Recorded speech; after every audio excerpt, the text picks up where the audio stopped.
Welcome to Suman TV. నేను మీ anchor Nag. ఈరోజు మనతో పాటు శ్రీధర్ సిసి నుంచి సుధీర్ గారు ఉన్నారు.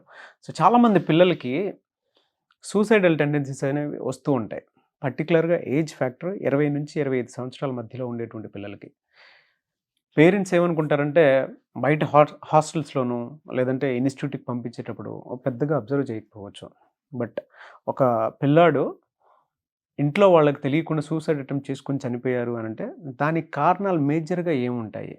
అనేది ఈరోజు మనం సుధీర్ గారి మాటలోనే అడిగి తెలుసుకుందాం. నమస్తే అండి. నమస్కారం. సార్ మనం చాలా మంది స్టూడెంట్స్‌లో చూస్తూ ఉంటామండి. సడన్ డెత్, సడన్ లాస్ చూస్తూ ఉంటాము. ఏమైందిరా అంటే సూసైడ్ చేసుకొని చచ్చిపోయారని చెప్పేసి అంటూ ఉంటాం. మీ దగ్గర చాలామంది స్టూడెంట్స్ వస్తూ ఉంటారు కాబట్టి అడుగుతున్నాను.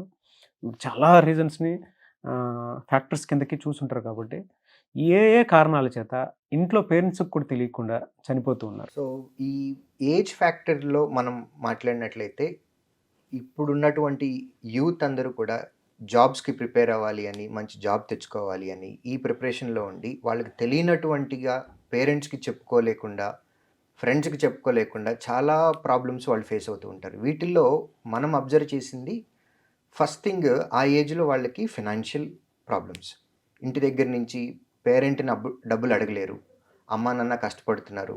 వాళ్ళు కష్టం చేస్తూ వాళ్ళది చూసి ఆళ్ళ దగ్గర నుంచి డబ్బులు తీసుకొని వీళ్ళు ఖర్చు పెట్టాలి అనంటే వీళ్ళకి మనసొప్పట్లేదు.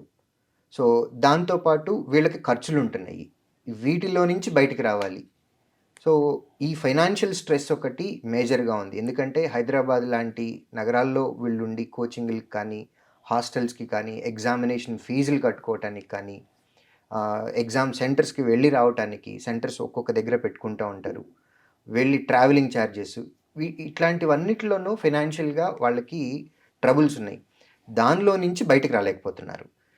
ఇది ఒక ఫ్యాక్టరు. దీంతో పాటుగా మనం అబ్జర్వ్ చేసింది ఆహ్, పేరెంటల్ ఫ్యామిలీ హిస్టరీలోనే కొన్ని ఈ ఈ కేసెస్ ఉన్నాయి.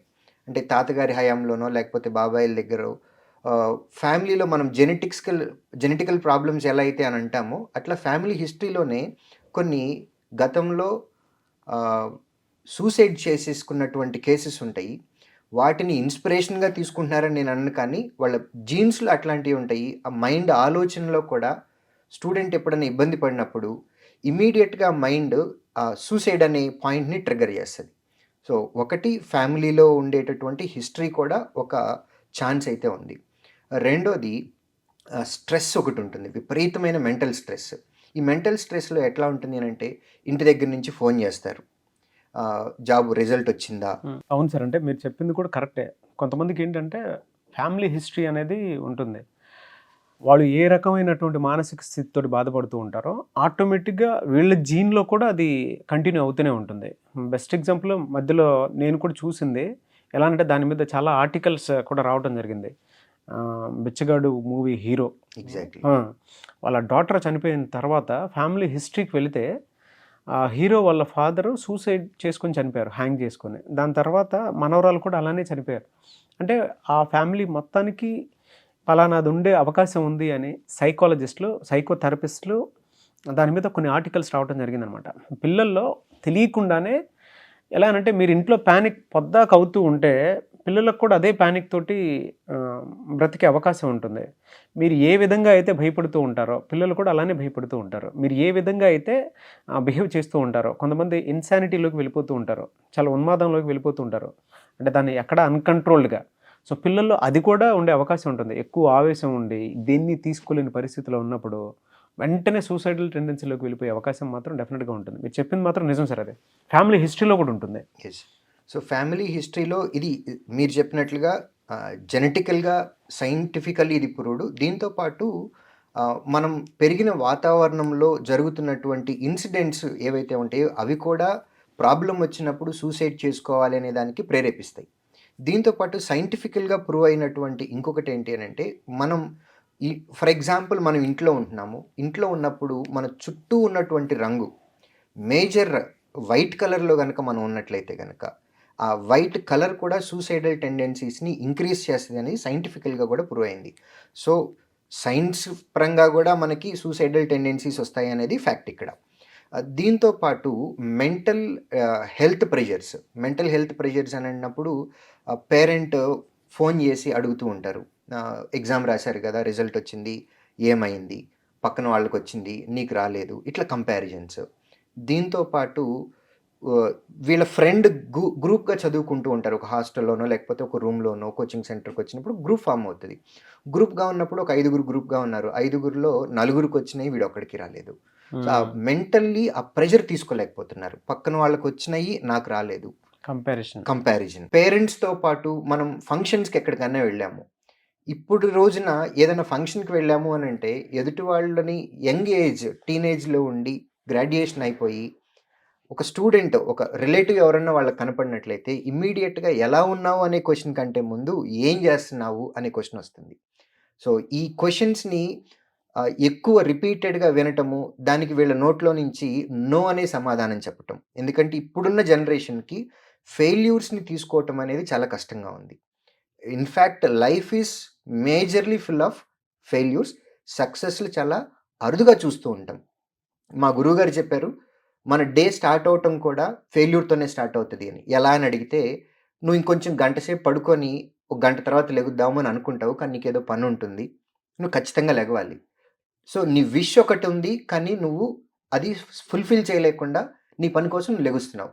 నీకు ఇవాళ బ్రేక్‌ఫాస్ట్‌లో సమ్ అదర్ బ్రేక్‌ఫాస్ట్ ఏదో తినాలి అని అనుకున్నావు. పూరి తినాలి అని అనుకున్నావు. కానీ ఇంట్లో అమ్మ లేకపోతే వైఫ్ ఇడ్లీ చేసి పెట్టారు.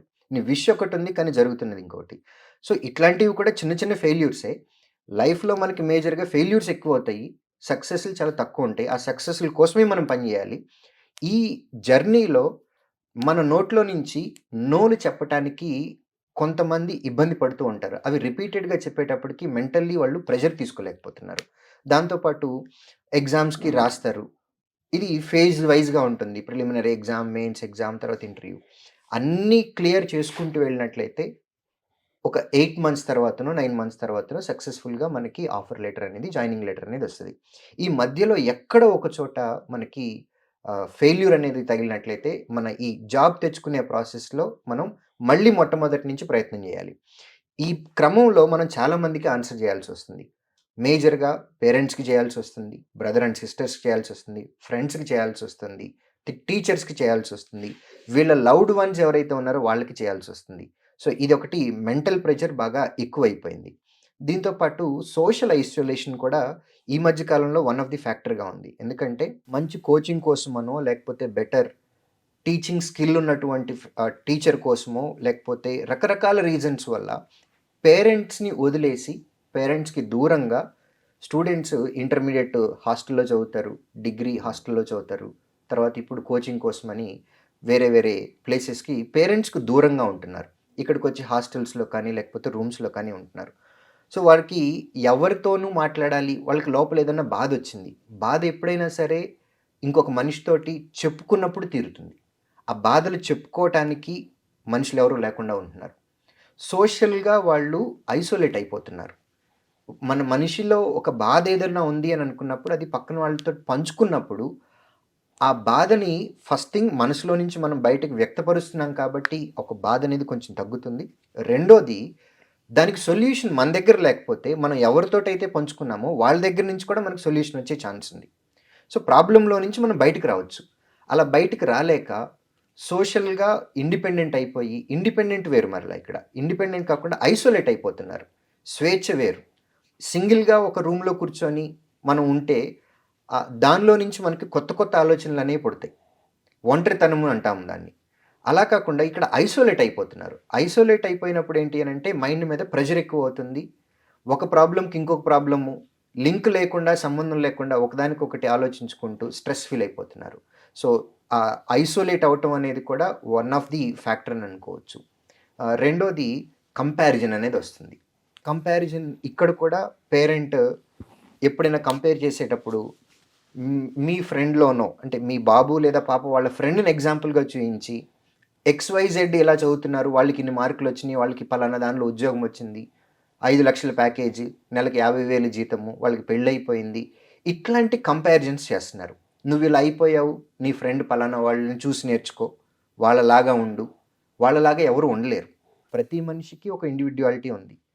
సో, మనిషి ఫేజ్‌లో కొంతమందికి చిన్నప్పుడే స్ట్రైక్ అవుతది. మైండ్ యాక్టివేట్ అవుతది. అంటే వాళ్ళకి అన్నీ ఏమేం చేయాలి, కరెక్ట్ ఏంటి, తప్పేంటి, మన గోల్ ఏంటి, మనం ఏమవ్వాలి, మనం ఏం చేయాలి అనే క్లారిటీ చిన్న వయసులోనే కొంతమందికొస్తది. కొంతమంది ఫ్యామిలీలో డిస్కషన్స్ వల్ల చిన్నప్పుడే నువ్వేమవుదాం అని అనుకున్నావంటే, మన చిన్నప్పుడు మనం చెప్పినట్టుగా డాక్టర్ అనో, ఇంజినీర్ అనో, లేకపోతే యాక్టర్ అనో, పోలీస్ అనో, కలెక్టర్ అనో ఇట్లాంటివి చెప్తూ ఉంటారు. సో, మెచ్యూరిటీ లెవెల్స్ కొంతమందికి స్కూలింగ్‌లో ఉన్నప్పుడొస్తాయి. కొంతమందికి ఇంటర్మీడియేట్ చదివేటప్పుడొస్తాయి. కొంతమంది గ్రాడ్యుయేషన్ చదివేటప్పుడొస్తది. కొంతమంది గ్రాడ్యుయేషన్ అయిపోయాకొస్తది. కొంతమంది జాబ్ చేసేటప్పుడొస్తది. కొంతమందికి పెళ్ళయిన తర్వాతొస్తది. కొంతమందికి పిల్లలు పుట్టిన తర్వాతొస్తది. సో, ఈ మెచ్యూరిటీ లెవెల్ స్టూడెంట్‌లో ఏ ఫేజ్‌లో వస్తది అనేది ఎవరికీ తెలీదు. కానీ ఏదో ఒక ఫేజ్‌లో గ్యారంటీగా వస్తది. ఆ వచ్చేంత వరకు వాళ్ళని కాపాడుకుంటూ, వాళ్ళకి సపోర్ట్ ఇస్తూ ఉండటమే మన పేరెంటింగ్‌లో ఉండేటటువంటి బాధ్యత. నెక్స్ట్ స్టూడెంట్ ఫేజ్‌గా ఉన్నప్పుడు వీళ్ళు కూడా వాళ్ళ ఫ్రెండ్ తోటి కంపేర్ చేసుకుంటూ ఉంటారు. డిగ్రీ చదువుకునేటప్పుడు గ్రాడ్యుయేషన్‌లోనో మన క్లాస్‌లో మనం టాపర్ అవ్వలేదు. సెకండ్ టాపర్ ఉన్నాము. ఫస్ట్ టాపర్ అవ్వట్లేదు. మార్కులు 1 మార్క్ డిఫరెన్స్. నాకెందుకు రాలేదు? మెంటల్‌గా ప్రెషర్ తీసుకుంటున్నాం. నెక్స్ట్ ఉద్యోగం చేసేటప్పుడు, ఉద్యోగం కోసం మనం ప్రిపేర్ అవుతున్నప్పుడు ఎంట్రన్స్ టెస్ట్ రాస్తున్నాము. ఇప్పుడున్న కేసుల్లో పాత రోజుల్లోనంటేనండి 1 మార్క్ తోటి ఉద్యోగం పోగొట్టుకున్న కేసులున్నాయి. కానీ ఇప్పుడున్నటువంటి ట్రెండ్ ప్రకారం మీరు చెప్తే నమ్మరు, 0.01 మార్క్, 0.01 మార్క్ తోటి ఉద్యోగాలు పోతున్నటువంటి క్యాండిడేట్స్‌ని మేము లైవ్‌లో చూస్తున్నాం. 0.01 మార్క్ అనేది చాలా చాలా ఇంపార్టెంట్. సో, ఒలింపిక్స్‌లో 0.01 సెకండ్ ఎంత ఇంపార్టెంటో, ఇప్పుడున్నటువంటి కాంపిటీటివ్ ఎగ్జామ్స్‌లో 0.01 మార్క్ కూడా అంతే ఇంపార్టెంట్. ఆ ఒక్క 0.01 మార్క్ రాకపోవటం వల్ల ఉద్యోగం రానటువంటి కేసెస్ ఎవరైతే ఉన్నారో వాళ్ళకి విపరీతమైన మెంటల్ ప్రెషర్ ఉంది. మెంటల్ స్ట్రెస్ ఉంది. సో, ఇట్లాంటి కేసెస్ ఈ కంపారిజన్‌లు తీసుకొని, ఎందుకంటే దీనిలో నాకు తెలిసిన ఒక ఎగ్జాంపుల్ గూడా నేను చెప్తాను. విజయవాడలో జరిగిన ఇన్సిడెంట్ ఇది. కాలేజ్ పేరు, స్టూడెంట్ పేరు నేను చెప్పదలుచుకోలేదు. మెడికల్ కాలేజ్‌లో ఫైనల్ ఇయర్ చదువుతున్న medical student, bright student, mother, father ఇద్దరు కూడా doctors, well settled family, well known family. ఆ స్టూడెంట్ ఫైనల్ ఇయర్ ఎగ్జామ్స్ రాశాడు. రాసిన తర్వాత త్వరలో రిజల్ట్స్ రాబోతున్నాయి. తను రాసిన ఎగ్జామ్స్‌లో నేను సరిగా రాయలేకపోయాను అనే దిగులు తనలో ఉంది. ఎగ్జామ్ సరిగా రాయలేకపోయాను, నాకు మంచి మార్కులు రావేమో, ఇప్పటి వరకు బ్రైట్ స్టూడెంట్‌గా ఉన్న నేను ఇప్పుడు ఫైనల్ ఇయర్‌లో ఒక సబ్జెక్ట్ ఫెయిల్ అయిపోతానేమో అని తనలో తను మదన పడిపోతూ ఉన్నాడు. ఇటుపక్క ఫ్యామిలీ చూస్తే మదర్, ఫాదర్ ఇద్దరు డాక్టర్స్, చాలా పెద్ద ఫ్యామిలీ, వెల్ సెటిల్డ్ ఫ్యామిలీ. తనకున్నటువంటి బాధని పేరెంట్స్ తోటి ఎక్స్‌ప్రెస్ చేయలేకపోయాడు. తనలో తనే కుమిలిపోతూ ఉన్నాడు. వన్ ఫైన్ డే తను సూసైడ్ చేసుకొని చనిపోయాడు. పిటీ ఏంటి అంటే ఈ విషయంలో వెరీ నెక్స్ట్ డేనే, తను ఏ రోజైతే చనిపోయాడో నెక్స్ట్ డేనే రిజల్ట్స్ వచ్చినాయి. ఆ రిజల్ట్స్‌లో తను కాలేజ్ టాపర్. మనం అనుకున్నది, మనం ఒక ప్రాబ్లమ్ ఉంది అని అనుకున్నప్పుడు దాన్ని బేస్ చేసుకొని మనలో మనమే స్టూడెంట్ కుమిలిపోతూ ఉంటాడు. నెక్స్ట్ ఇప్పుడు ఉన్నటువంటి దానిలో డిప్రెషన్ అనేది బాగా ప్రాబ్లమ్ ఫేస్ చేస్తున్నారు ఈ పర్టిక్యులర్ జనరేషన్. ఎందుకంటే వాళ్ళకి మూడ్ స్వింగ్స్ అనేవి బాగా విపరీతంగా ఉంటున్నాయి. ఎందుకంటే చిన్నప్పటి నుంచి పెరిగిన వాతావరణంలో నోలు చూడకుండా, ఫెయిల్యూర్స్ చూడకుండా ఆల్ ఆఫ్ సడన్ కోచింగ్‌కొచ్చి, ప్రిపరేషన్‌కొచ్చి, ఎగ్జామ్ రాసి, ఎగ్జామ్‌లో ఫెయిల్ అయినప్పుడు వాళ్ళు ఆ ప్రెషర్‌ని డిప్రెషన్‌గా మారిపోతుంది. స్ట్రెస్ అవుతుంది. ఇనీషియల్ ఫేజ్‌లో ఫస్ట్ ఫెయిల్యూర్ వస్తదండి. ఆ ఫెయిల్యూరు స్ట్రెస్ అవుతది. స్ట్రెస్ హ్యాండ్లింగ్ కుదరకపోతే అదే డిప్రెషన్ అయిపోతది. ఈ డిప్రెషన్‌లోకి వెళ్ళిపోయి పిల్లలు ఎట్లాంటి పరిస్థితుల్లోకి వెళ్ళిపోయారంటే, ఇంక నా వల్ల కాదేమో, నేను చేయలేనేమో, నేను చేతగాని వాళ్ళలాగా ఉండిపోతున్నాను. ఇప్పటి వరకు నేను అన్నిట్లోనూ ఫస్ట్ వచ్చాను. ఇప్పుడు నేను ఫెయిల్ అవుతున్నాను. నా టైం బాలేదు. పేరెంట్స్‌కి ఎలా సమాధానం చెప్పుకోవాలి? ఇట్లాంటివన్నీ కూడా వన్ బై వన్ స్ట్రెస్ లాగా యాడ్ అయిపోయి ఈవెంచువల్‌గా అది డిప్రెషన్‌లోకి వెళ్ళిపోయి సింగిల్‌గా ఉన్నప్పుడు, లేదా ఏదో ఒక వీక్ మొమెంట్‌లో సూసైడల్ టెండెన్సీస్‌లోకి వెళ్ళిపోయి సూసైడ్ చేసేసుకుంటున్నారు. ఇది one of the factor. Next anxiety. యాంగ్జైటీలో మనకి ఎగ్జామ్స్ రాస్తారు. ఏదో ఒక ఫేజ్‌లో ఫెయిల్ అయిపోతారు. దీనిలో డిఫరెంట్ ఫ్యాక్టర్స్ కూడా ఉంటాయి. ఫర్ ఎగ్జాంపుల్, ఈ ఇయర్‌లో నోటిఫికేషన్స్ రావట్లేదు. ఇప్పుడు ఆల్రెడీ ఒక ఎగ్జామ్ రాశారు. ఆ ఎగ్జామ్‌లో వాళ్ళు ఫెయిల్ అయ్యారు. నెక్స్ట్ ఏ ఎగ్జామ్ అనేది టార్గెట్ ముందు కనపడటం లేదు. సో, నెక్స్ట్ 3, 4 మంత్స్ మనకి ఏ నోటిఫికేషన్స్ కనపడకపోయినప్పుడు అసలు ఈ ఇయర్ నోటిఫికేషన్స్ వస్తాయా రావా? దీనిలో నుంచి యాంగ్జైటీ క్రియేట్ అవుతుంది. దీంతో పాటు నెక్స్ట్ ఏమి దారులు కనపడినప్పుడు మనకి నెక్స్ట్ టార్గెట్ అనేది ఒకటి కనపడుతూ ఉండాలి. అది ఒక నోటిఫికేషన్ లేనప్పుడు ఇంకొక నోటిఫికేషన్ రూపంగానో, లేకపోతే ఏజ్ ఫ్యాక్టర్, ఏజ్ అయిపోతుంది, ఇంట్లో వాళ్ళు ప్రెషర్స్ ఉన్నాయి, నాకు ఏజ్ సరిపోవడం లేదు, ఇంకా నాకు టైం లేదు, నోటిఫికేషన్స్ లేవు, ఎగ్జామ్ రాస్తున్నాను, ఎగ్జామ్లో రిజల్ట్ ఎలా వస్తుంది అనేది దాని మీద కూడా వరి అవుతూ ఉంటారు. సో నెక్స్ట్ మనకి సపోర్ట్ ఏమీ దొరకనప్పుడు మన బాధ హోప్లెస్నెస్ అయిపోతారు. హోప్లెస్నెస్ అయిపోతారు. ఇట్లాంటి కేసులో ఉన్నప్పుడు కూడా స్టూడెంట్కి సూసైడ్ చేసుకుందాము అనే ఫ్యాక్టర్ అనేది ఒకటి ట్రిగ్గర్ అవుతుంది. Yes. నెక్స్ట్ డ్రగ్స్కి అలవాటు పడటము, సిగరెట్లు తాగటము, మందుకు అలవాటు పడటము, వీటిల్లో నుంచి కూడా ఒక పర్టిక్యులర్ తెలియని తనంలో ఒక ఒక మత్తులోకి వెళ్ళిపోతారు. ఎందుకంటే ఇప్పుడు డ్రగ్స్ కానివ్వండి, ఆల్కహాల్ కానివ్వండి, మనిషి అది తీసుకున్న తర్వాత తను ఏం ఆలోచిస్తున్నాడు, తను ఏం చేస్తున్నాడు అనే తెలియని స్టేట్లో ఉంటాడు. అలాంటి అన్కంట్రోల్డ్, ఎగ్జాక్ట్లీ. సో ఈ అన్కంట్రోల్డ్ స్టేట్లోకి వెళ్ళినప్పుడు గతంలో తనకు జరిగినటువంటి అవమానాలు కానివ్వండి, బాధలు కానివ్వండి, ఫెయిల్యూర్స్ కానివ్వండి, ఇవన్నీ గుర్తుకొస్తాయి. గుర్తుకొచ్చి తను ఏం చేస్తున్నాడో ఆ టైంలో తెలియకుండా ఆ టైంలో కూడా సూసైడ్ చేసుకుంటున్నాడు.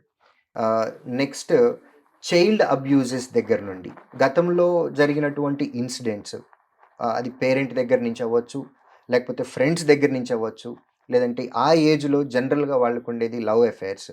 ఆ లవ్ అఫైర్స్లో కూడా నువ్వు అలా నువ్వు ఇలా అని అనుకునే మాటల వల్ల కానివ్వచ్చు, లేదా బాగా నమ్మినటువంటి ఫ్రెండ్ ఒకళ్ళు ఉంటారు, వాళ్ళకి మాట మాట వచ్చి ఫ్రెండ్షిప్ విడిపోయే స్థాయికి వస్తుంది. ఈ కేసుకి వచ్చినప్పుడు ఇట్లా అబ్యూజ్ చేసుకున్నప్పుడు కూడా తెలియని తనంలో ఒక కోపం వచ్చేస్తుంది, క్షణికావేశంలో కూర్చొని మాట్లాడుకుంటే సరిపోతుంది అని అనుకునేటటువంటి ఇన్సిడెంట్స్లో కూడా ఆ క్షణికావేశంలో సూసైడ్లకు కూడా వెళ్ళిపోతున్నారు. ఈ ఏజ్లో ఉన్నటువంటి స్టూడెంట్స్ జనరల్గా ఈజీ మనీకి అలవాటు పడాలి అని అనుకునే మనస్తత్వం పక్క వాళ్ళ దగ్గర నుంచి మనం ఇన్స్పైర్ అయ్యి తెలియకుండా ఈ బెట్టింగ్స్లో పెట్టేస్తూ ఉన్నారు. అది ఆన్లైన్ గేమ్స్ బెట్టింగ్స్ కావచ్చు, లేదంటే ఐపీఎల్ బెట్టింగ్స్ అని, క్రికెట్ బెట్టింగ్స్ అని, ఇట్లా ఆన్లైన్లో బెట్టింగ్స్ పెట్టేస్తున్నారు. బెట్టింగ్స్ పెట్టేటప్పుడు వాళ్ళ దగ్గర డబ్బు లేకపోయినా సరే పక్కన వాళ్ళ దగ్గర అప్పు తీసుకొని అది ఇంట్లో వాళ్ళకి చెప్పలేక ఆ బెట్టింగ్స్లో డబ్బులు పోగొట్టుకొని ఈ ప్రెజర్స్ వల్ల ఏం చేయాలో తెలియని సిచ్యువేషన్ వల్ల కూడా స్టూడెంట్స్ కొంతమంది సూసైడ్ చేసుకుందాము అనే ఈ టెండెన్సీలో కూడా వెళ్ళిపోతున్నారు. దాంతోపాటు పేరెంట్స్ స్టూడెంట్ మీద ప్రెషర్ పెడుతున్నారు. అది జాబ్ గురించి అవ్వచ్చు, జాబ్ వచ్చిన తర్వాత మ్యారేజ్ చేయాలి అని. ఆడపిల్లలకైతే టైం బౌండ్ తోటి మరీ చెప్తున్నారు, 6 months టైం ఇస్తాము, 1 year టైం ఇస్తాము, వెళ్ళి ప్రిపేర్ అవ్వు, జాబ్ తెచ్చుకో, వచ్చినా రాకపోయినా ఆ టైం తర్వాత మ్యారేజ్ చేసేస్తాము. మగపిల్లలకు కూడా అంతే, ఉద్యోగం లేకపోతే నీకు పెళ్ళి కాదు, ఇంకా ఎప్పుడు పెళ్లి చేయాలి, నీ వెనక వేరే వాళ్ళు ఉన్నారు, తమ్ముడు ఉన్నాడు, చెల్లుంది. ఇట్లా జాబ్ గురించి, మ్యారేజ్ గురించి స్టూడెంట్ మీద పేరెంట్స్ సైడ్ నుంచి ప్రెషర్ ఉంది. ఈ ప్రెషర్లో కూడా వాళ్ళది ప్రతి నిమిషం వాళ్ళకి అవే గుర్తొస్తూ ఉంటాయి, అవి వాళ్ళని వెంటాడుతూ ఉన్నాయి. సో ఈ ప్రెషర్స్ ఉండటం వల్ల కూడా కొంతమంది స్టూడెంట్స్కి ఈ సూసైడల్ ఫ్యాక్టర్స్ అనేవి క్రియేట్ అవుతూ ఉన్నాయి వాళ్ళ మైండ్లో. ఎలా సార్ మరి వీటి నుంచి బయటపడాలి అని అంటే అసలు ఏం చేయాలి? ఇప్పుడు వరకు మనం మాట్లాడుకున్నవన్నీ సూసైడల్ రీజన్స్ ఇవన్నీ. వీటిలో నుంచి బయటపడాలి అని అంటే ఏం చేస్తే బాగుంటుంది అనేది నెక్స్ట్ పార్ట్లో చూద్దాం. కామెంట్ సెక్షన్లో పార్ట్ 2 గురించి మాట్లాడుకుందాం. సో పార్ట్ 2 ఎవరికైనా కావాలి అని అడిగితే దానికి సొల్యూషన్స్ మీరు పార్ట్ 2 వీడియోలో చెప్తారు. ఖచ్చితంగా మాట్లాడుకుందాం. సో మీకు ఎవరికన్నా అంటే ఈ రీజన్స్ తోటి మీ పిల్లలు మీకు తెలియకుండా, కొంతమంది ఇళ్ళల్లో తెలియకుండానే ఒక లెటర్ రాసో, లేదంటే సంబంధం లేకుండానో, లేదా ఆన్లైన్లో ఎక్కడో మోసాలు జరుగు మీకు చెప్పలేకను, లేదా లవ్ ఎఫెక్ట్ వల్ల దీంతో కారణాలతో, అంటే ఇప్పుడు సుధీర్ సార్ చెప్పినటువంటి కారణాలు ఏవైతే ఉన్నాయో ఆ కారణాల్లోనే ఒకటి డెఫినెట్గా ఉంటుంది. అది మీరు ఐడెంటిఫై చేయలేకపోవచ్చు, బట్ ఈ వీడియోని మాత్రం ప్రతి టీచర్స్, ప్రతి స్టూడెంట్, ప్రతి ఇళ్లల్లో కనుక దీన్ని వైరల్ చేసి చూపిస్తే ఎక్కువగా మేజర్ ప్రాబ్లం 20 సంవత్సరాల నుంచి 25 సంవత్సరాల వరకు పిల్లలు పడేటువంటి మానసిక వేదనది. సో ప్రతి ఒక్కరూ తెలుసుకోండి, ఎందుకు చనిపోతున్నారు, ఆ టెండెన్సీలోకి ఎందుకు వెళ్ళిపోతున్నారు, ఒక్కసారి దాంట్లోకి వెళ్ళిపోయినా కూడా సూసైడ్ ఎందుకు చేసుకుంటున్నారు అనేటువంటి కారణాలు ఈ వీడియో త్రూ తెలుస్తుంది. కారణాలు ఇవి. దాని నుంచి ఎలా బయటపడాలి అని అంటే మీకు కనుక పార్ట్ 2 కావాలంటే కింద కామెంట్ బాక్స్లో పోస్ట్ చేయండి, మాకు ఇది కావాలి పార్ట్ 2, దీనికి డెఫినెట్గా సొల్యూషన్ కావాలి, పిల్లల్ని ఎలా పెంచాలి, ఎలా బయటికి తీసుకురావాలి అనేటువంటి ఆలోచన కనుక మీకు ఉంటే పేరెంట్స్ అయినా టీచర్స్ అయినా సరే పార్ట్ 2 కావాలని కింద కామెంట్ బాక్స్లో మాత్రం డెఫినెట్గా పోస్ట్ చేయండి. నేను సుధీర్ సార్తో మాత్రం మాట్లాడి చేస్తాను. ఎలా సార్ అంటే ఇన్ని రీజన్స్ మీరు ఎలా రీసెర్చ్ చేసి తెలుసుకోగలిగారు? ఇప్పుడు నేను చెప్పిన రీజన్స్ అన్నీ కూడా పర్సనల్ ఎక్స్‌పీరియన్స్‌లో నుంచి వచ్చినాయనండి. ఎందుకంటే మనం రోజు స్టూడెంట్స్ తోటే ఉంటాము. ఉదయం నుంచి సాయంత్రం దాకా. వీళ్ళతోటి మాట్లాడుతూ ఉన్నప్పుడు నేనొక్కడినే కాదు, నా టీమ్ మొత్తం శ్రీధర్ సీసీలో ఉన్న టీమ్ అంతా కూడా ఫ్రెండ్లీగా ఉంటారు. స్టూడెంట్స్ తోటి డిస్కస్ చేస్తూ ఉంటారు. వాళ్ళకేదైనా ప్రాబ్లమ్స్ వచ్చినప్పుడు ఆ ప్రాబ్లమ్స్‌లోంచి వాళ్ళని ఎలా బయటికి తీసుకురావాలి అనే మెంటల్ సపోర్టు, వాళ్ళకి ఎప్పటికప్పుడు ఎంకరేజ్‌మెంటు, అవసరమైతే పేరెంట్స్ తోటి కూడా మాట్లాడి వాళ్ళతోటి కౌన్సెలింగ్ ఇప్పించడము. ఇలాంటివన్నీ కూడా మేము చేస్తున్నాం కాబట్టే, అందులో నుంచి వచ్చినటువంటి ఎగ్జాంపుల్స్‌నే నేనిక్కడ మీతోటి డిస్కస్ చేయడం జరిగింది. ఓహ్! మీ స్టూడెంట్స్‌కి అసెస్‌మెంట్ అవి ఇచ్చి మీరు ప్రాపర్ గైడెన్స్ ఆ ఎన్వైరన్మెంట్‌ని అక్కడ క్రియేట్ చేస్తున్నారు. ఖచ్చితంగా వాళ్ళతోటి రెగ్యులర్‌గా మాట్లాడుతూ ఉంటాము. అన్‌యూజువల్ బిహేవియర్ ఏదన్నా ఉన్నప్పుడు పిల్లలతోటి మాట్లాడి వాళ్ళకున్న ప్రాబ్లమ్ ఏంటో తెలుసుకొని, మాకు తోచినంత వరకు మేము చేయగలిగినవి మేము చేసేస్తూ, మేము సరిపోము అని అనుకున్నప్పుడు పేరెంట్స్ తోటి మాట్లాడించటము, లేదా ఇంకా ఎక్స్‌పర్ట్స్ తోటి ఎవరితోన్నా మాట్లాడించటము, ఈ హెల్ప్ చేస్తున్నాము. వాళ్ళల్లో ఉండేటటువంటి కేసెస్ ఏవైతే వచ్చినాయో అవి మాత్రమే నేనిక్కడ మీకు డిస్కస్ చేయడం జరిగింది. అందుకే ఈ రోజుకి శ్రీధర్ సీసీ అనేది కోచింగ్ సెంటర్లలో ది బెస్ట్‌గా ఉంటుంది. ఎందుకంటే ఎక్కడి నుంచి ఉన్నా సరే ఆన్లైన్ సర్వీసెస్ ఇస్తూ ఉంటుంది. ఒక ఎన్వైరన్మెంట్ అయితే మీకు డెఫినెట్‌గా కనిపిస్తూ ఉంటుంది. కొంతమంది పిల్లలు హాస్టల్‌లోనే సూసైడ్ చేసుకొని చనిపోతూ ఉంటారు. సో దానికి కూడా రీజన్స్ ఏంటి, ఏ విధంగా ఉన్నాయి అవన్నీ కనుక్కొని పేరెంట్స్‌ని ఎంక్వైరీ చేయించి ఇలా జరుగుతుందని చెప్పి కౌన్సిలింగ్ ఇప్పించి ప్రొఫెషనల్స్ తోటి మాట్లాడించి వాళ్ళల్లో ఉండేటువంటి కాన్ఫిడెన్స్‌ని బిల్డ్ చేసి బయటికి తీసుకురావడం జరుగుతుంది. సో మీరు గనక మీ స్టూడెంట్స్‌ని ఒక్కసారి ఆ కోచింగ్ ఇన్‌స్టిట్యూట్‌లోకి జాయిన్ చేయించాలి అనుకునేటువంటి వాళ్ళైనా సరే మీరు డైరెక్ట్‌గా స్క్రీన్ మీద కనిపిస్తున్న నంబర్‌కి సంప్రదించవచ్చు. లేదంటే శ్రీధర్ సీసీ ఇన్‌స్టిట్యూట్ కన్నా సరే మీరు డైరెక్ట్‌గా వెళ్ళొచ్చు. మీ స్టూడెంట్ అసెస్మెంట్ కోసం, కెరియర్ గైడెన్స్ కోసం అయినా సరే మీరు అక్కడికి వెళ్ళొచ్చు. అప్రోచ్ అవ్వచ్చు కదా సార్ మిమ్మల్ని? డెఫినెట్‌గా అప్రోచ్ అవ్వచ్చు. ఎస్. ఎనీవేస్ థ్యాంక్ యూ అండి. Thank you so much Sudheer garu. Thank you very much Nagaraj.